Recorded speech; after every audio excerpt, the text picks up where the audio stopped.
Hello, hello, hello. Here we are with another episode of Empowered Presence with my special guest, Miss Kareen Turner.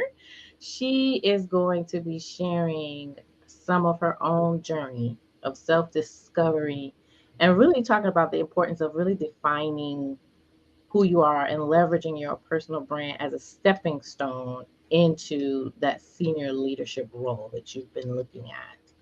Karen is a leadership development expert with over 20 years in corporate environments. She's the founder of the Leadership in Untitled Institute, and she's really dedicated to providing top-notch resources through private consultations and group coaching to those looking to move into leadership. She's the co author of the Career Accelerator Planner, which is a guide designed to help individuals accelerate their career growth.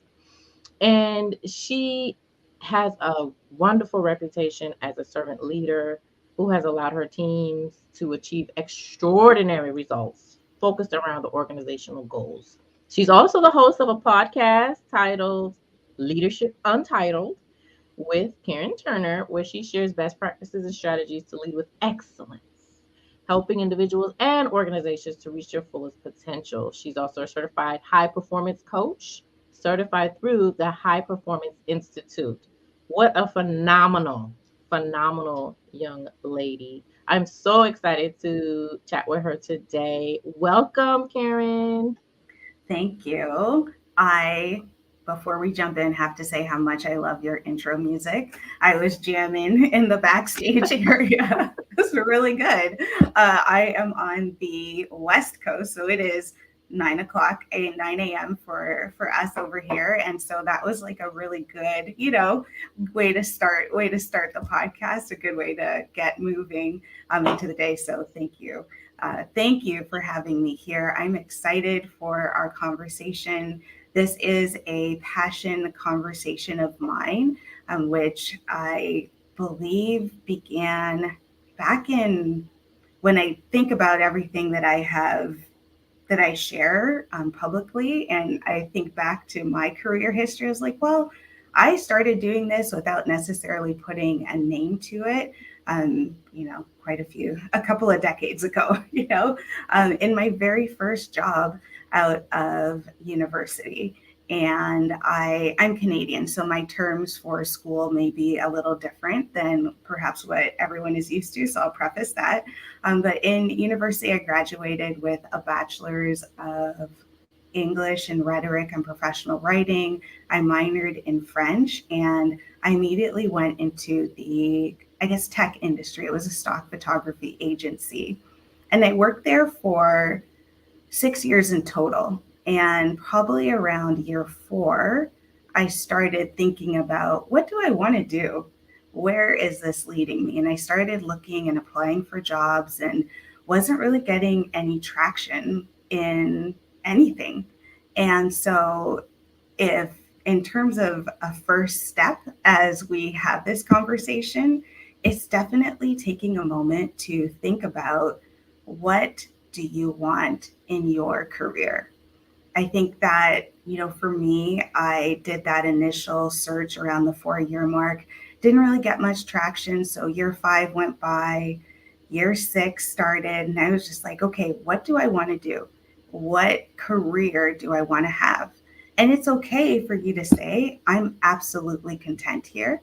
I'm content in my role. I'm content with the way that I'm progressing.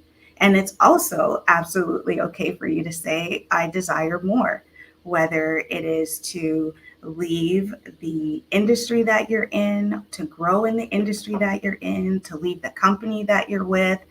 But what's at the heart of that is that you are being intentional and not just letting the years roll by.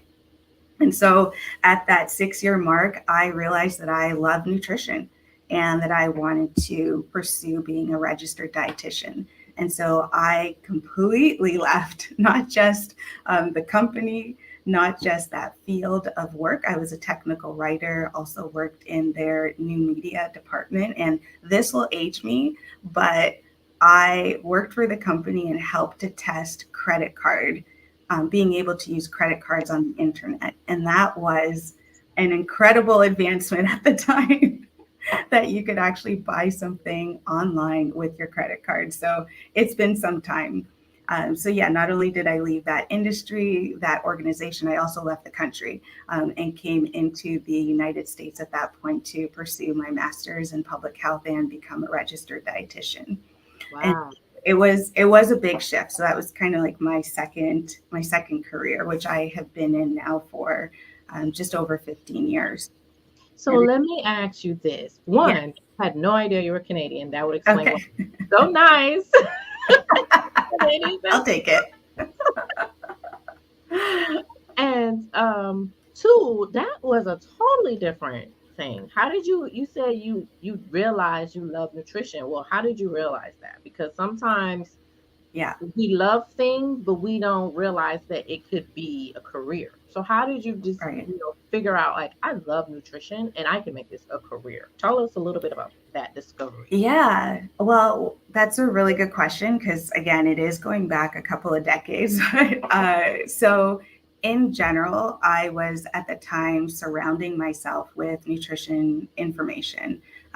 Nutrition books was what I was gravitating to. I had tried some detoxes. I grew up primarily plant based, and so I had left the plant based lifestyle, come back into it, and my boyfriend, fiance, now husband at the time, he was also very into nutrition. So it was a journey that we were going through together.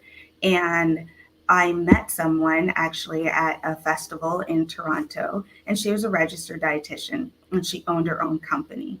And entrepreneurship was something foreign to me because you graduated school and you went and you got a job and you stayed in that same job for 30, 40 years, right? And when I listened to her talking, I was like, oh, well, I love nutrition. And I had no idea, like you said, I had no idea that you could have a career in that field. And so I specifically went into and wanted to become a registered dietitian to open my own practice. And while that journey shifted more than I had expected, that is where it started. It was a desire to formalize my nutrition education and also to open and start my own practice. Nice, nice, nice. Yeah. Okay. So then what happened after that? Well, and to your question about how some people don't know if their passion has a viable is a viable career or can support them financially. One, I will say the age that we live in now, there are so few things and so few passions that you have that cannot earn you income enough to either, increase the lifestyle that you have or completely replace the career that you're in right now.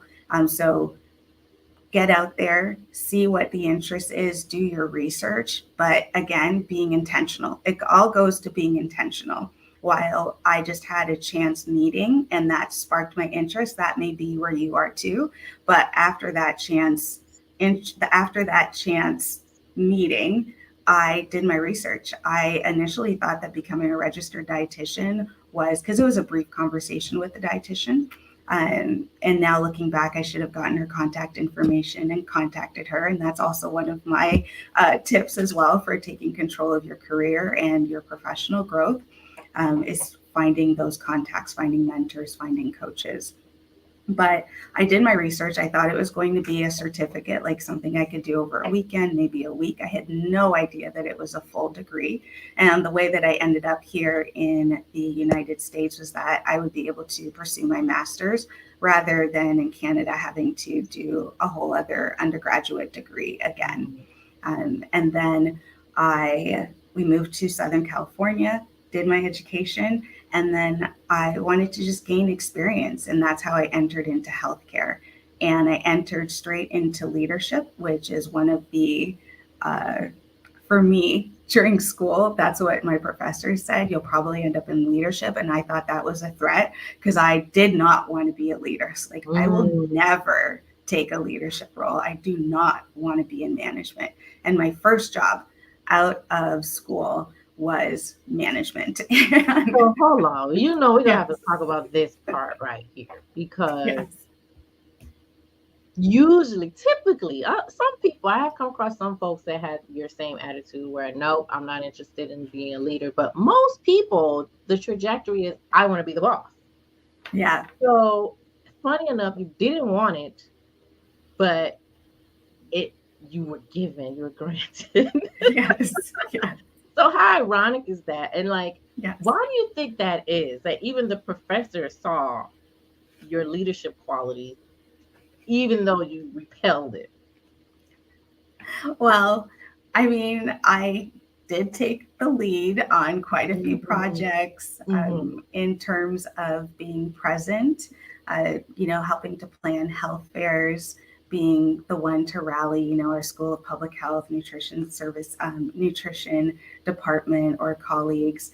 And so I was at the forefront of a few different projects and a few different events. And so when I again look back, I see how I have kind of always stepped up in that role. I just never recognized it as leadership, which is funny to Mm. say, but like leadership is so broad, and no one says, you're a leader. They say, hey, can you take this? Can you take this? Or maybe they say, can you lead this? But I don't know, when you're 16, 17, even in university, I ended up being the head of our Caribbean Students Association, which was, if you'd asked me year one if I thought I'd be able to do that, that was incredibly daunting and scary. But looking back, I can see how the writing was on the wall. But I really wanted to focus on bedside clinical care. That's one of the passions that I developed in school. And while I wanted to be an entrepreneur, and that's where it started, I also sparked that passion of wanting to do clinical care. And so this first job did have that opportunity of management plus still being at the bedside. And as we're talking, going along and saying that your opportunity may not look the way that you expect it to look. It may not come packaged the way that you expect it to be packaged, but don't just toss it away automatically because of that. Truly take stock of what is being offered to you. Every move in my career has been what I would say an unconventional move, but they have all accumulated um, to my professional growth and being able to increase my career, increase my title, increase my pay. So don't just knock something out just because it's not what you expected. And I am so glad that I took that formal leadership role because I love leadership. As you know, like this is, it's a passion of mine. I partnered with a colleague, Orlando Haynes, to write our Career Accelerator Journal, a podcast. Like it's what I dedicated a year of my time full time to in 2022. And now I do it more part time. And before that, I was doing it more part time. But it's a passion, and I would have never known that had I immediately disregarded, discounted that first job. I love that. It's funny because a lot of times we definitely have our heart set on something and we have a vision of what it looks like. And then when it comes in a different package, we're like, oh, no. But then it somehow turns out to be the best thing ever. It happens all the time. Right. I know it happens to Yeah. me all the time. Yes. So, yeah, it's funny to hear you saying that. So, when it comes to being intentional, what are some things that you feel like people can do to get intentional? Because you talked about being at that job year four. Okay, wait a minute. Year five, hold on, what we doing? Year six, that happens to a lot of people and they end up year off. So, what Yes. do you Oh my feel like goodness. they Yes. could do, like actionable steps that they could do to be more intentional about, not just settling and being in a one role, even though they're not necessarily 100% happy there. Yes. Yes. I would say it's just starting with that first question. Well, actually, it's starting with taking the time. Mm-hmm. So put it on your calendar and give yourself time to actually think about your career. Second, start with the question of, am I happy? You know, can you see yourself in this role and being happy with it in the next 5 to 10, 20 years? And really thinking about the work that you do and the ways that you are called upon, your work life balance. And then I would also add in there, what are passions of yours that you have either let go of, or that you have, that you, like me, perhaps you're doing them part time. You know, think about what brings you joy outside of what you do and look at the picture as a whole. I am, of course, going to recommend that you get the Career Accelerator Planner and to document in it over at least a week's time if you're in that moment of being intentional. And you can get it, yes, careeracceleratorplanner.com. But document what you are doing. What the planner does, it's a guided journal. And so it allows you through prompts that Orlando and I curated between us. We have decades of leadership experience, but we curated questions that allow you to know what to document in terms of the work that you're doing, the projects that you're involved in. It's a way for you to document your value, document the value that you bring to the organization. Let me be specific, because your value and your worth extend outside of the organization, but within the organization. What value are your skills and experience bringing? And after a week or 2 weeks or even a month of documenting, looking back at that and saying, are is the work that I'm doing also work that I'm happy to do? Because when I say, are you happy in your role, you may enjoy the work, but perhaps not the people. Perhaps you don't enjoy the commute. There might be certain aspects that you don't enjoy. But what I like about the Career Accelerator Planner is that you can have a structured way to document the work that you are doing.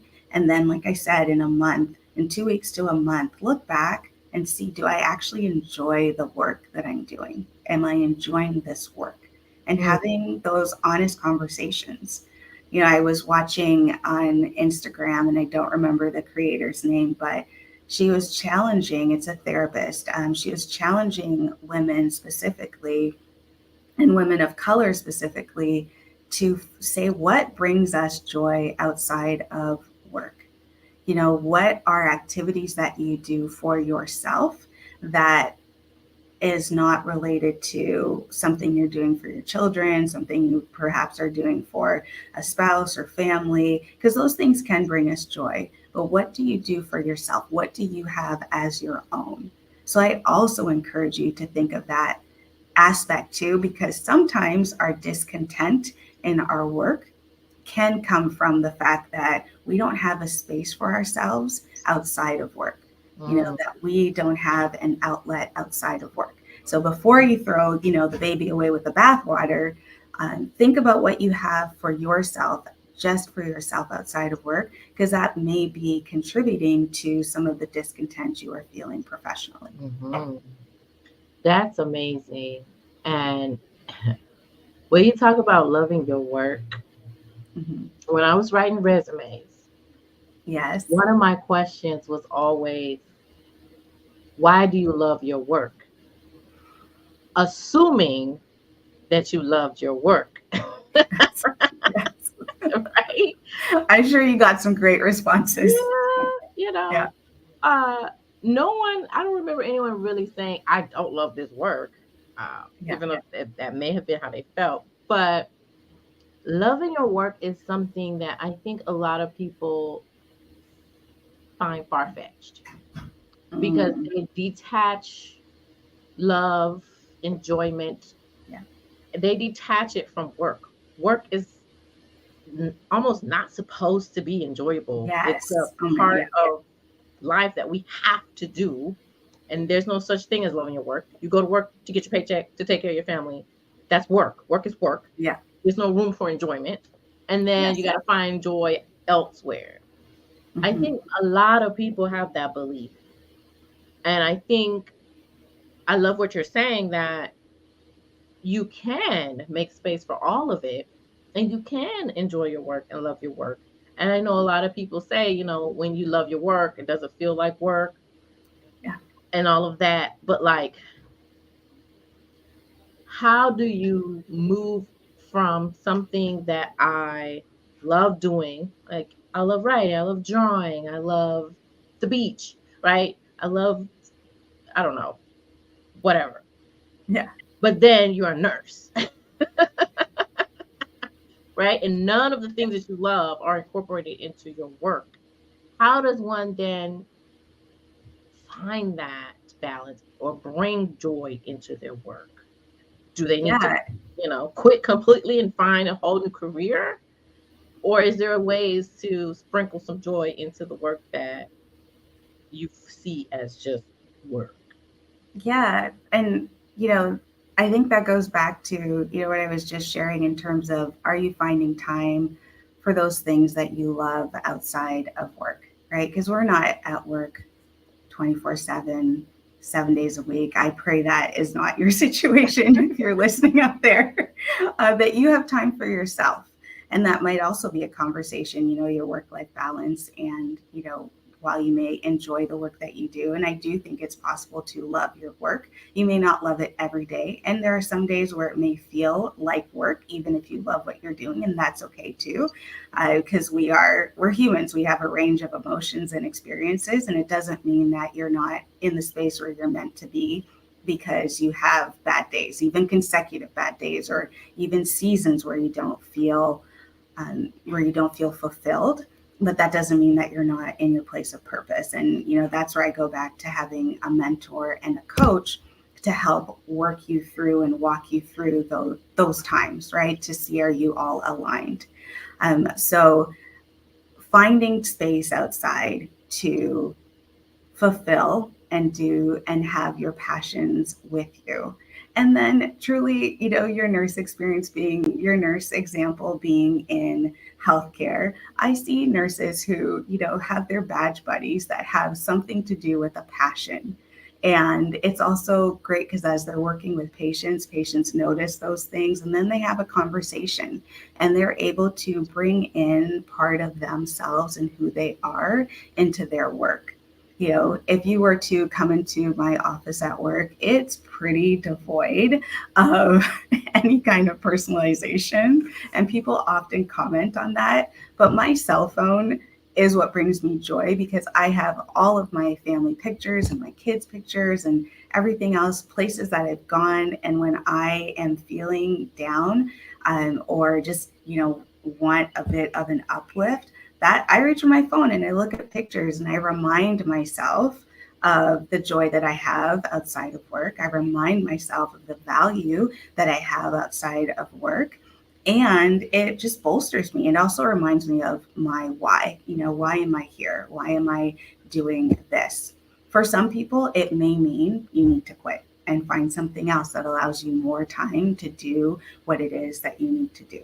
But here's what I'll say: you always want to have, at least from a practical perspective, right? 3 to 6 to 8 months, as much as you can have. But I think it's like a minimum of 6 to 8 months of your expenses paid if you're just going to like quit on the dime. Be sure that you are doing the math and the work so that your love does not become an anchor around you because you don't have the finances to pursue it in the way that you desired. Yes, that's good. That's good. I love that. I love that Yeah. because a lot of times we let emotions drive us in our decisions, and we're like, I can't take it anymore. And now you Yes. quit, and now you broke, and life is hard. Yeah. you Yes. know. Yes. Yes. Awesome. So talk a little bit about your experience in moving into leadership as a woman of color, because a Yeah. lot of my this podcast is designed for women of color looking to build a personal brand, and that means leadership and all of that. So talk to me a little bit about what that looked like for you in terms of that intentionality. Yeah. I, in my, so I had my first leadership role. It was a smaller hospital, and I felt that that move was a pretty for lack of a better word, maybe seamless. I was going to say easy, but perhaps seamless is a better term to use. It felt seamless for me, even though it was my first job out of school. What scared me most was the clinical aspect of it, but surprisingly, the management side, the leadership side came relatively easy. And then my career progressed. I think the first time that I felt a headbutt with being a woman of color from my perspective, and that's my perspective as a woman of color, with leadership was in one of my first kind of middle management director roles. And, being offered a salary while also being told that the person who would be reporting to me, they have more experience than you do in this role. And so we are giving you literally 25 cents more than what they are making. And that was the first time and this other person was a female, but not a woman of color. And that was the first time that I felt that tension. And I wanted to say something, but I had not learned to advocate for myself, because Mm, what was running through my mind was, well, then if that person is qualified, then they should then be the one to take the role, but they did not want the role. And so now I'm here, I'm qualified, I have accepted the role. And in accepting this role, I'm taking on the responsibility of what happens within the department. I'm taking on the leadership responsibility, the burden, and the weight. And to me, that is more than a quarter. And instead, what I felt was the energy was that I should be grateful that I've been mm, given this opportunity. And that is something that I have felt throughout my career, but thankfully have learned to advocate for myself and being able to remove that emotion. This is a contract, it's an employment contract. And so we will have contractual negotiations. I'm not fortunate. I'm not lucky. I'm qualified. mm. And we are in a phase where I have gone through your process and you have identified me as the best candidate. And so again, it's not about luck, it's not about feeling blessed, it's not about any of those things, as we are speaking about pay, as we are speaking about opportunities for advancement even as well.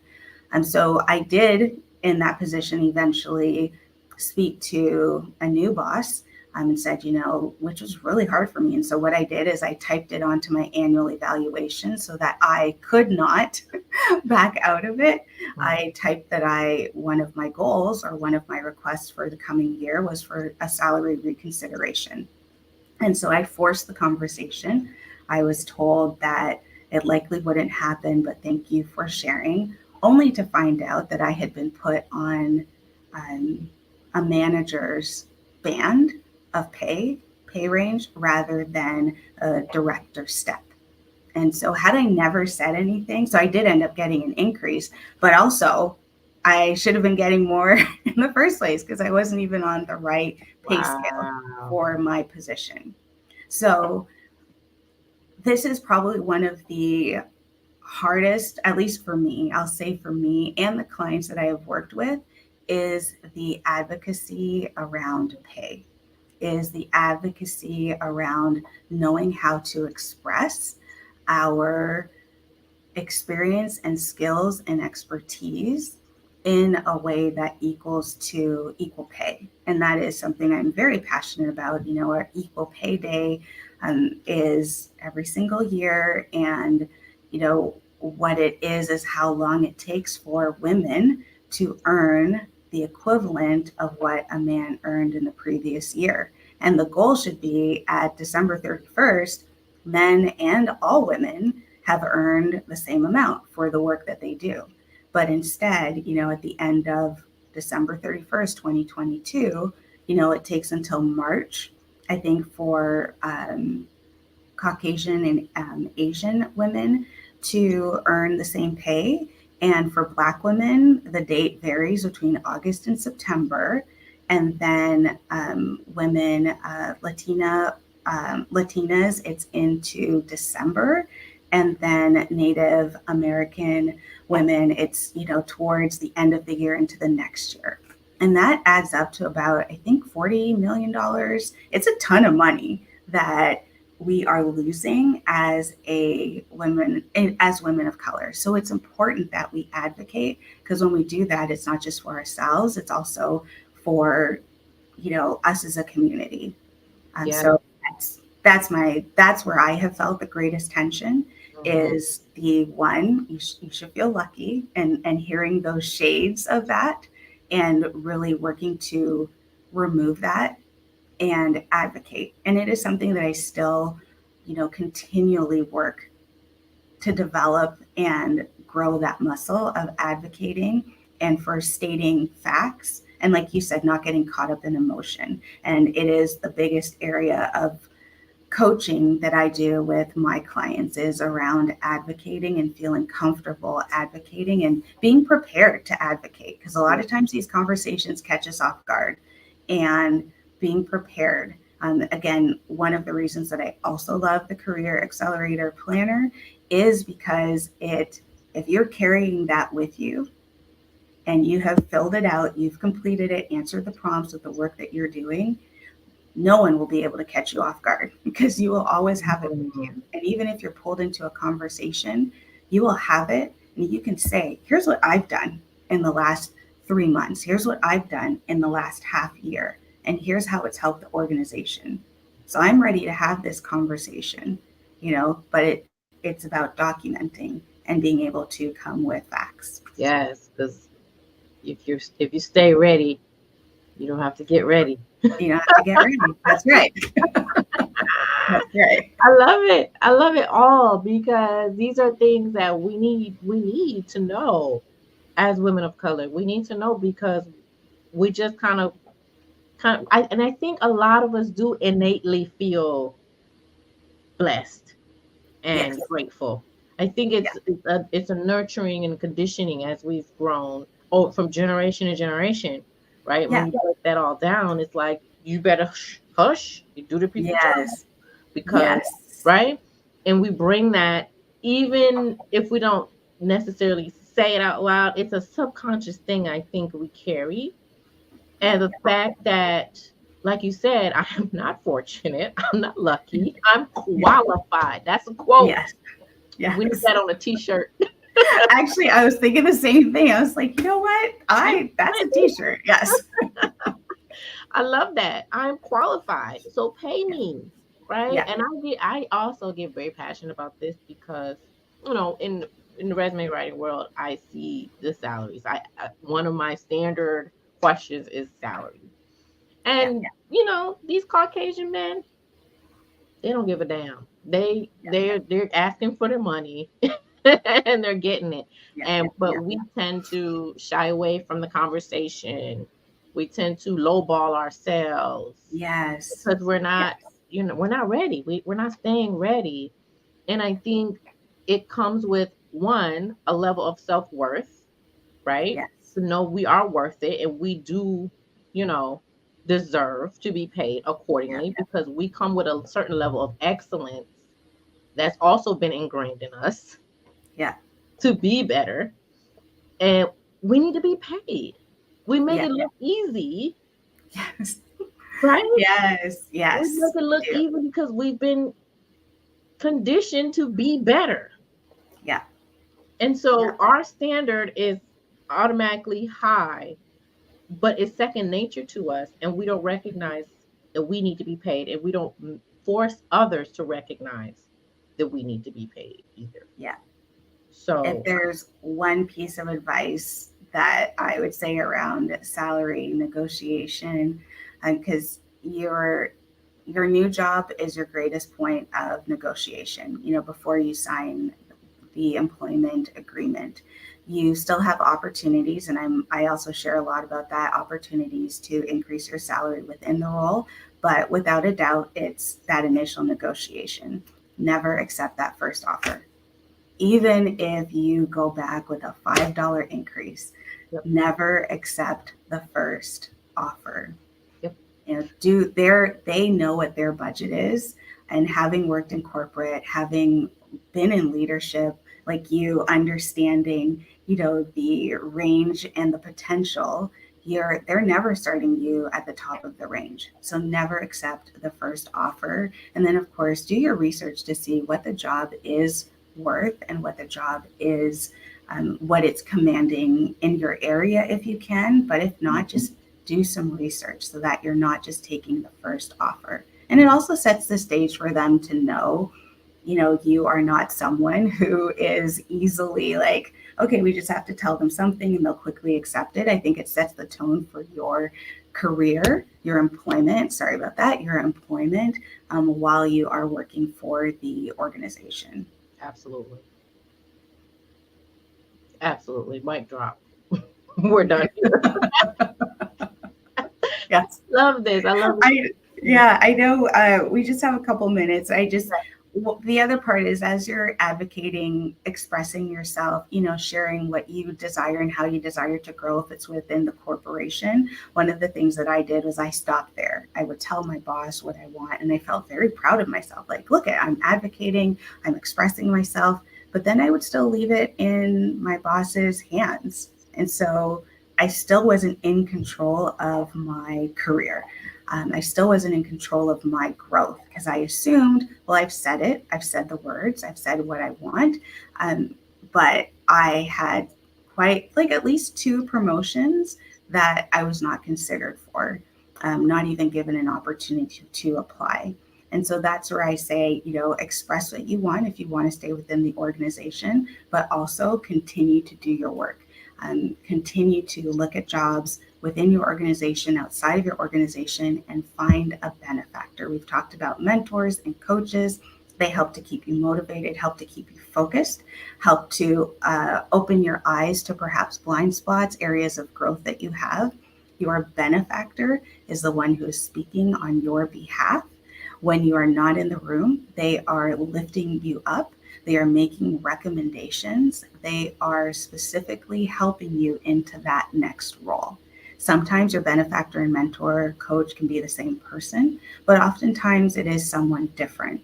Perhaps it's someone in the industry that you want to go into or the industry that you want to grow into. But it is someone who is actively speaking on your behalf.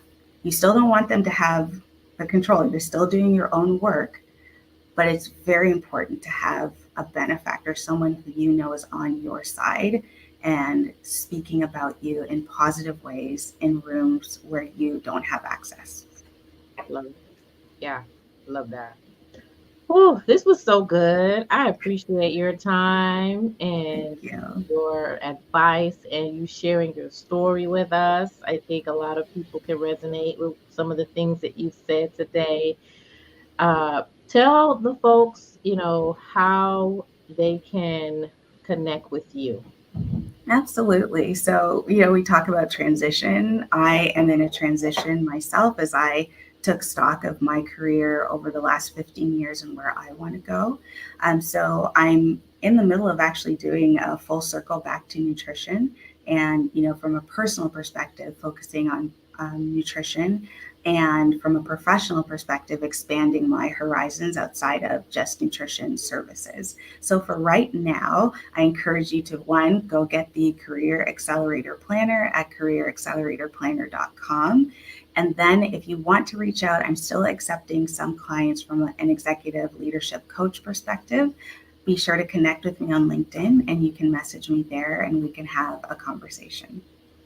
Awesome. Thank you so much, Miss Karen, for coming today. I appreciate you so, so much.